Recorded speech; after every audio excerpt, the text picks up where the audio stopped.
যদি জীবনে কিছু করতে চাও, যদি রূপ নিয়ে গুণ নিয়ে সমস্যায় আছো, পুরো ভিডিওটা মন দিয়ে দেখো।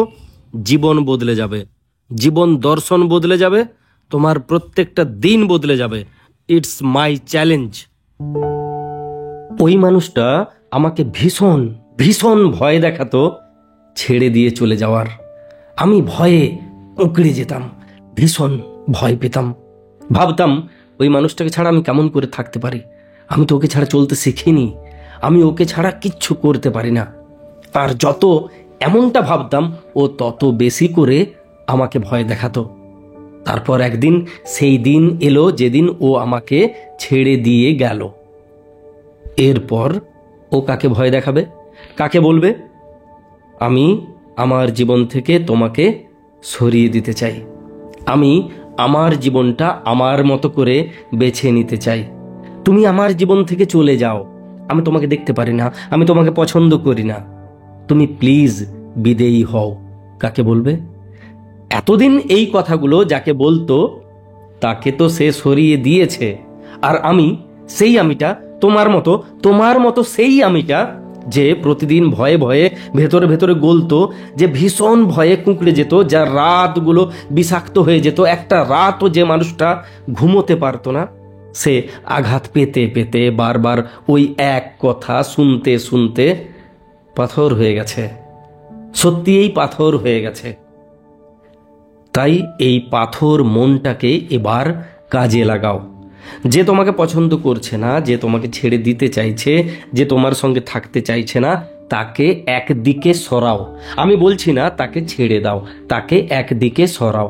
এরপরে এটা খোঁজার চেষ্টা করো সে কেন তোমাকে ছেড়ে দিতে চায়। তোমার আত্মবিশ্বাস কম, এটাই শুধু নয় রে ভাই, তুমি দেখতে খারাপ, এটা তুমি বলো। তাই তুমি আয়নার থেকে দূরত্ব বজায় রেখে চলো।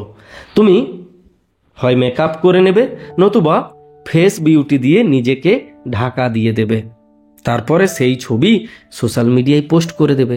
তাতে কি তুমি তোমার আত্মবিশ্বাসটাকে ফিরে পাবে? তুমি নিজেও জানো তুমি দেখতে ভালো নও। কে বলছে? তুমি বলছো। তুমি বলছো বলেই তুমি দিন দিন দেখতে আরো খারাপ হচ্ছ। তোমার ব্রেন বুঝতেই পারছে না তুমি উন্নতি চাইছো নাকি অবনতি চাইছো। তুমিই যদি তোমার নিজেকে অপছন্দ করো, পৃথিবী তোমাকে ঘন্টা পছন্দ করবে। এটা তো সিস্টেম। আমি নিজেই নিজেকে লাথি মারছি, অন্যরা এসে আমাকে কোলে তুলে নাচ করাবে, অন্যরাও আমাকে লাথিয়েই মারবে, কারণ আমি ফুটবল। তুমিই তো বলছো তুমি কালো, তুমি বলছো না? তুমিই তো বলছো, তুমি তো সেই মানুষটারে ভাই যে নিজের থেকে নিজে দূরে থাকতে চায়, যে নিজের রূপটাকে, নিজের চেহারাটাকে, নিজের গুণগুলোকে ছোট করে দিয়ে যায়। তুমি সেই মানুষটা। তাই তো ও তোমাকে লাথি মেরেছে। শুনতে খারাপ লাগছে, এটা বাস্তব। আমি ভুক্তভোগী, তুমি দুদিনের রোগী। তোমার মতো এই ভুলগুলো আমি করতাম, তাই আমি জানি। তুমি শুনছো আজকে, তাই শুনতে কষ্ট হচ্ছে, এটা বাস্তব। তুমি, আমি, আমরা নিজেরা নিজেদের রূপ নিয়ে, নিজেদের কাজ নিয়ে ভীষণ ভীষণ ভয়ে থাকি, কুঁকড়ে থাকি। তাই আমরা মানসিকভাবে অন্যের উপরে ডিপেন্ডেড হয়ে যাই। আমরা ভাবি ওই মানুষটার হাত ধরলে আমি পুরো জীবনটা আনন্দে কাটাতে পারি। এটা ভাবি না ওই মানুষটা আমার হাত ধরলে আনন্দে কাটাবে কিনা, কারণ আমার কনফিডেন্সের অভাব। আমি রোগা, ভীষণ রোগা, ভীষণ রোগা, আমিও জানি। কিন্তু তারপরেও এটাকে কাটানোর চেষ্টা করি না। কেন ভাই? এন্ডোরোমাস খাও, যেখান থেকে খুশি এন্ডোরোমাস কিনে নাও, কোনো সাইড এফেক্ট ছাড়া তুমি দেখো রেজাল্ট দেখতে পাবে। আমি প্রমোশন করছি না। যদি 2 পয়সা আমাকে দেওয়ার ইচ্ছে হয়, আমার দেওয়া লিঙ্ক থেকে কিনবে, তাতে 2 পয়সা আমার জুটবে। কিন্তু এন্ডোরোমাস কোম্পানির প্রমোশন করার মতো অত বড় ক্রিয়েটার আমি নই। এন্ডোরোমাস খাও ভাই, যেখান থেকে পারছো কিনে নাও, খাও। তোমার ওয়েট বাড়তে শুরু করবে। যদি ওয়েট অলরেডি বেশি, তুমি নিজেকে ভীষণ মোটা ভাবছো, তাহলে রোজ সকালে 1 গ্লাস গরম জলে আধটা কাগজি লেবুর রস মেশাও, ঢকঢক করে খাও। তারপরে খালি পেটে কাঁচা বাদাম জলে ভিজিয়ে রেখে সেগুলোকে চেবাও। 1 কিলোমিটার হেঁটে যাও, ফিরে এসো, আয়নার সামনে দাঁড়াও, নিজেকে বলো ওয়েটটা কমেছে। কমছে। তুমি 1 মাস পরে আবার গিয়ে ওয়েট করাও, কমে যাবে। এটা ব্রেন করে দেবে, বাকিটা ওই লেবু আর বাদাম সয়ে নেবে। করে দেখো। শুনলাম ফুরিয়ে গেল, হবে না ভাই, করতে হবে। আর কি প্রবলেম? আমি কালো রে ভাই, আমি ভীষণ কালো। আরে কাককে নিয়ে বকের প্রবলেম হওয়ার তো কথা নয়। হওয়ার কথা কি, কাক যদি বককে বলে তুই সাদা সাদা সাদা, তাহলে বকেরও রূপের আর কোনো সৌন্দর্যই থাকে না। তাই কে কালো কে সাদা তার চাইতে অনেক বেশি গুরুত্বপূর্ণ কার সেলফ কনফিডেন্সটা বেশি।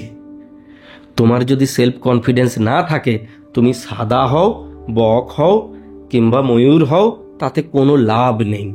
সেলফ কনফিডেন্সটাই তোমার সৌন্দর্য তৈরি করবে, যা তোমার চোখ মুখ দিয়ে ঝরবে, তোমার জন্য লোক মরবে। তাছাড়া শিমুল ফুলও দেখতে সুন্দর, সুগন্ধ নেই, লোক পোছে না। এটা বাস্তব কথা রে ভাই। তাই সৌন্দর্যের পিছনে না ছুটে পারফেক্ট হওয়ার চেষ্টা করো।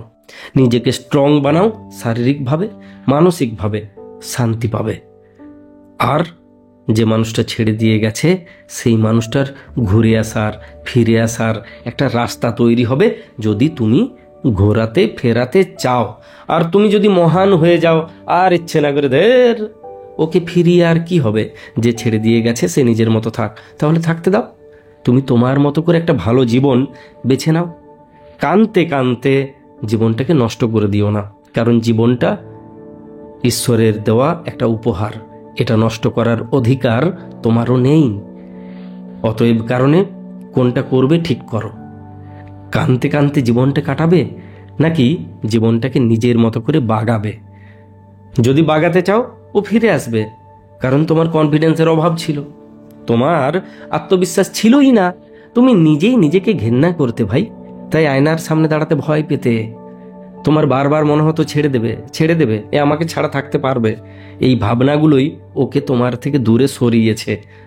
তুমি ভাবতে পারছো, ও ভাবতে পারবে না? তোমার নিজেকে নিয়ে বিন্দুমাত্র কনফিডেন্স নেই, ও কেন ভাবতে পারবে না? ও ভাবতে পারবে, নিশ্চয়ই পারবে। তুমি পারলে ও অবশ্যই পারবে। উল্টোটা ভাবো, দেখো ও আর ভাবতে পারবে না। ও কেন, পৃথিবীর কেউ ভাবতে পারবে না। তুমি যদি নিজেই নিজেকে ফুটবল বানিয়ে নিজেই নিজেকে লাথি মারতে থাকো, অন্যরা কোলে তুলে নাচ করাবে না, অন্যরাও লাথিয়েই মারবে, তাই না? তাই নিজেকে রেসপেক্ট করো, নিজেকে সেই সিংহাসনটা দাও যে সিংহাসনটাতে একজন রাজা বসে, তবে তুমি রাজা হতে পারবে। নতুবা তুমি যদি বলো আমি ঝাড়ুদার কিংবা আমি সেই ঝাঁটাটা, তাহলে তুমি ঝাড়ুদার কিংবা ঝাঁটা হয়েই থেকে যাবে। এটা চূড়ান্ত বাস্তব। আবারও বলছি, আমি ভুক্তভোগী, তুমি চিরদিনের রোগী। উল্টোটা, তুমি দুদিনের রোগী, আমি ভুক্তভোগী। আমি জানি রে ভাই, কেন মানুষ এত সহজে অসম্মান অপমান করে যায়। কারণ আমরা না বলতে পারি না। আমরা ভাবি আমি না বলে দিলে ও বুঝি কত কষ্ট পাবে, পেলে পাক পাক। তবুও আমার হাসি, আমার কনফিডেন্স, আমার নিজের প্রতি বিশ্বাসটা থেকে যাক। আমি যেন নিজেকে রেসপেক্ট করতে পারি। আমি না বললে যদি আমি আনন্দ পাই, তাহলে আমার দরকার নেই আপাতত ওর আনন্দটা নিয়ে ভাবার। যদি কিছু বোঝা গেছে, শেয়ার করবে ভাই, আরও 10টা মানুষের উপকার হবে। যদি মনে হয় এই লোকটার সঙ্গে জুড়ে থাকলে কিছু উপকার হবে, তাহলে জুড়ে যাবে। যদি লজ্জা হচ্ছে, যদি ঘেন্না হচ্ছে, তাহলে সরে যাবে। হয় ভালোবাসাতে ডুবে যাবে, নিজেকে ভীষণভাবে ভালোবাসবে, নতুবা ভালোবাসার জন্যই মরে যাবে। তাই নিজেকে ভালোবাসা চাই। তুমি এই সব, তুমি নেই, পৃথিবী থাকলো কি ডুবে গেল তাতে কিচ্ছু যায় বা আসে না। তোমাকে ভালো থাকতে হবে, এটাই পৃথিবী।